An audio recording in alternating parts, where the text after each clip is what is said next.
নমস্কার সকলকে। কালকে যে আমরা কেআইআইটি থার্ড ইয়ারের বিটেক স্টুডেন্ট প্রাকৃতি লামসালের সুইসাইড কেসটা দেখেছি, যে একজন নেপালি স্টুডেন্ট ছিল, এরপরে স্টুডেন্টদের প্রোটেস্ট এবং তাদের মারধর, পুরো একটা বিষয় যে ঘটনাটা ঘটেছে কালকে, এরপরে নেপালের প্রাইম মিনিস্টার এবং নেপালের ফরেন এম্বাসি থেকে এটার উপরে রিয়াক্ট করা হয়।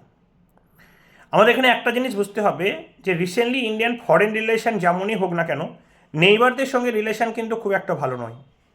পাকিস্তানের সঙ্গে রিলেশন তো আমাদের বরাবরই খারাপ। বাংলাদেশে আওয়ামী লীগ যাবার পরে কিন্তু রিলেশন আগের মতো আর নেই।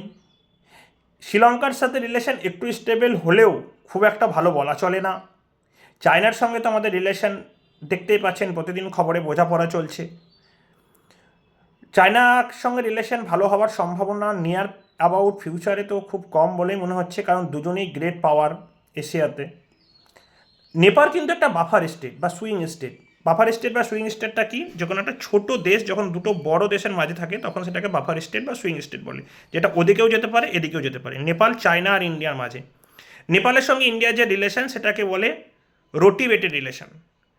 তো নেপালকে হাতছাড়া করলে কিন্তু ইন্ডিয়ার খুব মুশকিলে পড়ে যেতে পারে, কারণ চায়না অলরেডি একটা গ্র্যাবিং পাওয়ার। তাই নেপালকে চেষ্টা করবে নিচের দিকে টানার বা লিন করার। নেপাল যদি ওদিকে লিন হয় তাহলে ইন্ডিয়ার খুব মুশকিল হয়ে যাবে। তাই আমার মনে হয় এখনই এর সমাধান করা উচিত। ধন্যবাদ।